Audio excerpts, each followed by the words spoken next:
کرتے ہیں شکریہ۔ ماہ ذوالحج قمری سال کا آخری مہینہ ہونے کے اعتبار سے مسلمانوں کے لیے درس عبرت ہے کہ اللہ نے زندگی کی صورت میں جو نعمت تمہیں عطا فرمائی تھی اس میں ایک سال اور کم ہو گیا، اور یہ نعمت عظمیٰ جس مقصد کے لیے عطا کی گئی تھی وہ کہاں تک پورا ہوا۔ اس اعتبار سے ماہ ذوالحج انسان کو اس کی غفلت سے بیدار کرنے والا بھی ہے۔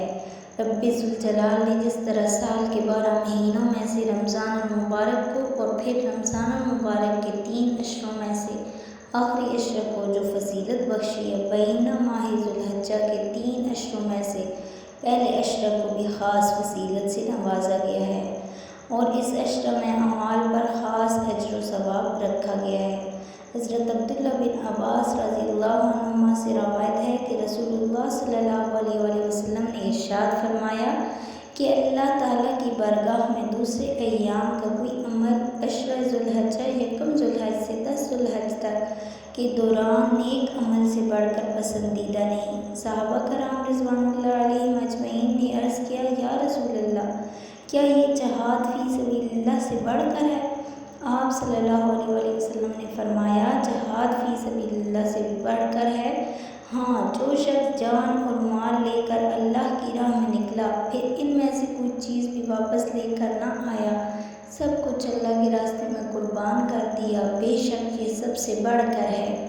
ایک اور روایت میں ان 10 ایام کی فضیلت و اہمیت بیان فرماتے ہوئے آپ صلی اللہ علیہ وسلم نے فرمایا کہ دنوں میں سے کسی دن میں بھی بندے کا عبادت کرنا اللہ کو اتنا محبوب نہیں جتنا عشرہ ذوالحج میں محبوب ہے، بس اس میں تحلیل، تکبیر اور اللہ کا ذکر کثرت سے کرے۔ اس عشرہ کے ہر دن کا روزہ سال بھر کے روزوں کے برابر ہے، اور اس کی ہر رات کے نوافل شب قدر کے نوافل کے برابر ہے، اور اعمال ان دنوں میں 700 گنا تک بڑھا دیا جاتا ہے، یعنی سبحان اللہ، الحمدللہ، لا الہ الا اللہ، اللہ اکبر کثرت سے پڑھے۔ عشرہ ذوالحج کا خاص عمل ہے، اور یہ اہل استطاعت میں مسلمان زندگی میں صرف ایک ہی دفعہ فرض کیا گیا ہے، لہٰذا اس کی خاص برکات صرف وہی لوگ حاصل کر سکتے ہیں جو بیت اللہ میں حاضر ہو کر حج کرے۔ لیکن اللہ نے اپنے فضل و کرم کی بے پایہ رحمت سے تمام اہل ایمان کو اس بات کا موقع عنایت فرمایا کہ اپنے مقام پر رہ کر بھی اعجاز کرام سے ایک طرح کی نسبت پیدا کر لیں، ان کے کچھ اعمال میں شریک ہو جائیں۔ لہٰذا ذوالحجہ کا چاند دیکھتے جو حکم مسلمانوں کو سب سے پہلے ملتا ہے وہ یہ ہے کہ ام المؤمنین حضرت سلمہ رضی اللہ عنہ سے روایت ہے کہ رسول صلی اللہ علیہ وسلم نے فرمایا، جب ذوالحجہ کا پہلا عشرہ شروع ہو جائے تو تم میں سے جو آدمی قربانی کرے ارادہ کرے اس وقت تک کہ قربانی نہ کرے اپنے بال اور ناخن بالکل نہ کتروائے۔ ایک روایت میں یوں ہے، نہ بال کٹوائے نہ ناخن کتروائے۔ ایک اور روایت کے الفاظ یہ ہے، جو آدمی بقرعید کا چاند دیکھے اور وہ قربانی کرنے کا ارادہ رکھتا ہو، قربانی کے لینے تک اپنے بال ناخن نہ کٹوائے۔ رسول صلی اللہ علیہ وسلم نے فرمایا، 9 ذوالحجہ کا روزہ 1 سال اور 1 سال آئندہ کے گناہوں کا کفارہ ہے۔ تکبیر تشریق کی اصلیت یہ ہے کہ حضرت ابراہیم علیہ السلام نے جب حضرت اسماعیل علیہ السلام کو لٹایا تو حضرت جبرائیل کو حکم دیا کہ فدیہ لے کر جاؤ، لیکن یہ فدیہ لے کر آئے تو اس ڈر سے کہ حضرت ابراہیم حضرت اسماعیل کو ذبح کر ڈالیں گے، اللہ اکبر اللہ اکبر پکارنے لگے۔ حضرت ابراہیم نے جب یہ آواز سنی بشارت سمجھ کر پکار اٹھے، لا الہ الا اللہ، اللہ اکبر۔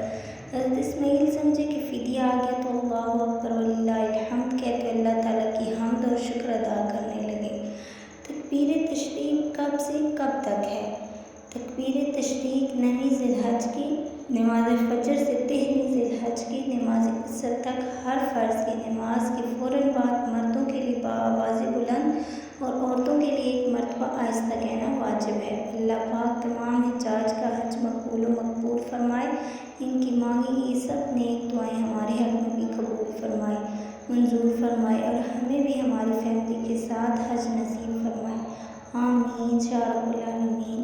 اگر ویڈیو اچھی لگی تو لائک کریں، چینل کو سبسکرائب کریں، ساتھ لگے بیل آئیکن کو ضرور پریس کریں۔ شکریہ۔